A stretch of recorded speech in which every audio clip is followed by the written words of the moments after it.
Hi guys, welcome to my channel. My name is Joyce and I wanted to talk to you about this idea of labels, which I was reading. I think I was reading a newspaper. I can't remember what I was doing online, that is.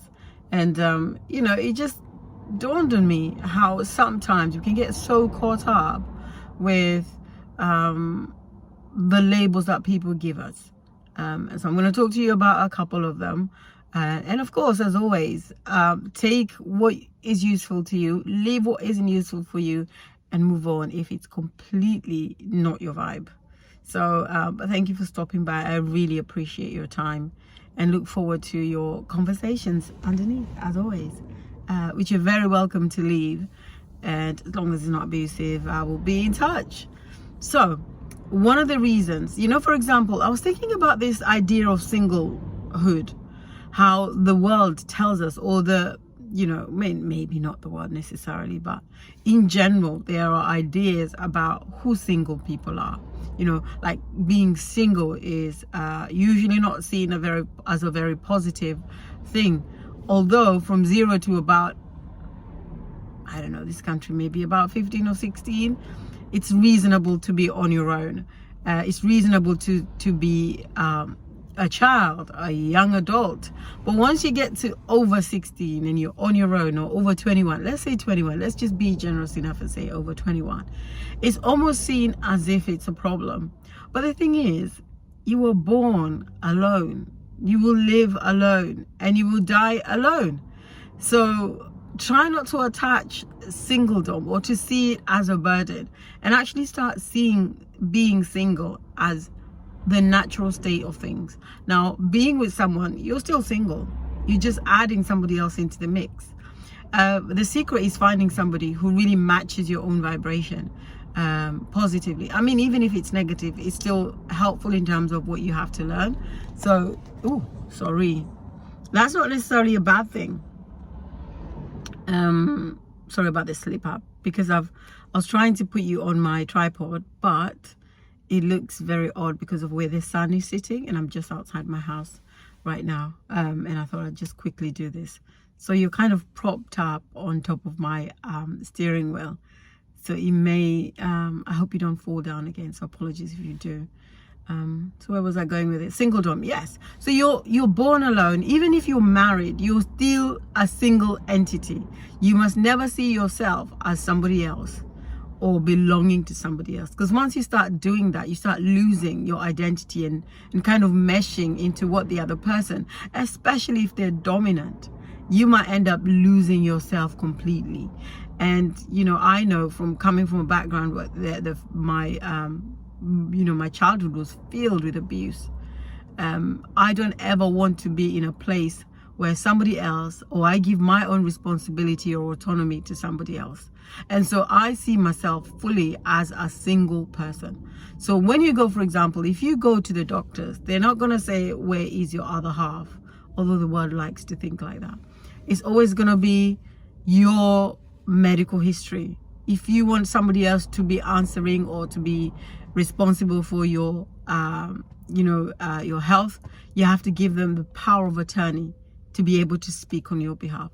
So why then have we been fooled and fooled by the world to think that you belong to someone else, or being with someone else is the only happiness you could see in life? It is not. You're a full grown human being, completely with your own governing body, so don't ever feel like somebody else is responsible for you, or you have to be accountable for somebody else. And it's funny because when you're younger, they don't see you as a single person, as it being a negative. You are a younger person, you're a young adult, you're a young woman, and then as I said, sometimes life happens, and with all good intentions, your marriage breaks up or your partnership breaks up and you find yourself alone. If you are in that space today, it's not a negative. Think about it as an opportunity to reset yourself. Think of it as an opportunity to return to yourself and to remind yourself of how great you are, or how fabulous you are as a human being.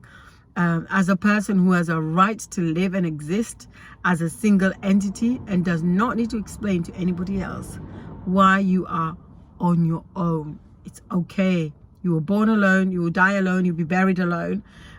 Even if you've taken graveyards that you know, or what do they call it, a plot that your family is going to be buried in, when your day comes, it's going to be you by yourself. And I know that sounds really morbid, but for anyone that's gone through the process of death and grieving for somebody else, you know how real life can get sometimes.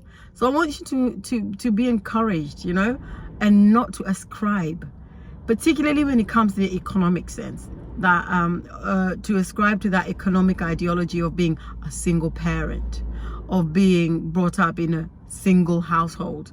Well, everything has its, you know, advantages and disadvantages, and I think in an ideal world it will be good for people who have decided to bring a child into this world to coexist and to raise that child together.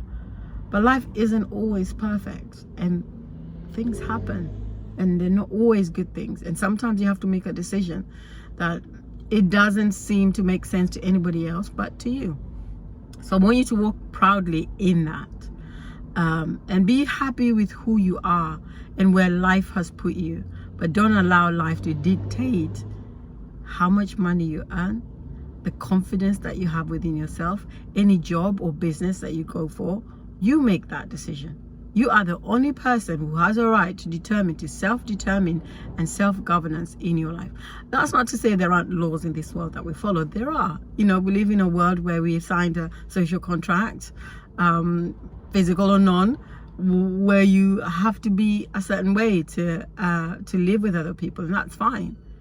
But don't let that dictate how much you earn, how you move, how you feel, the joy you allow in your life, whether you date someone or not, whether you get married or not. Always remember, you are full. Nobody needs to complete you. You are already complete. You are perfectly made. You have a right to exist in this world, and nobody has a right to tell you how much money your family needs to be bringing, what the outcome of your children will be, because they're single, being brought up in a single parent home. Don't let anybody tell you that. I'm sorry, I'm really shiny and hot, so I'm going to keep this one really short and sweet. But remember, you are whole by yourself. Don't let the world tell you otherwise. You are perfect in the way you are, and the way you're raising your children or not raising them, right? If you want somebody, go get them. If you want to get married, go find that man, woman, person for you. If you want to earn more money, go for it. It is yours for the taking. If you want to go get a loan, don't let it distract you. You have full capacity to earn as much as you need to make it in this world. It is your right to manifest the life that you desire. And part of that involves you saying, no, I will not take on any label you give me. So if you're a single parent, everyone is a single parent. Nobody, especially as a woman, you didn't decide to give your pregnancy to your partner. You had to carry that baby by yourself to full term. Of course, you have the support for somebody else, and it's really important to have the support of people around you, because you don't have all the wisdom. So we have to learn from other people, but that doesn't mean that you are in any way lesser than, less capable of, or less able to do anything you put your mind to. So be encouraged today, single or not, married or not, raising a family on your own or not. And what's the other singles? Whatever it is, because the world has a way of choosing when single is right or not. But you have a right. Let's turn the tables on the world. Let's decide who we are. And remember, everything you need is within you. How you interpret the life around you equals what you have in your life and what you accept as good in your world. So you make that decision today to see the world the way you'd like to see it, the way you want to see it, and the way you can see it, because the world is yours for the taking, right? Anything you need in this world is possible for you. Just believe it. And this is part of working on that belief system, about what you think and feel and do life. So it's too hot for me in the car. Having said that, it's a beautiful day, so enjoy it, and go out there with a renewed mindset that singledom is your state of being, unless of course you want others. And what I mean by that is, if you want to get married, go get married, but remember, you're still single. You're still your own entity. You have your own mind, you have your own desires, and there's things that you want to achieve. So don't abandon that responsibility for somebody else because you think life is easy. It's not going to be easy. Own your life. God bless. Speak to you soon. Bye.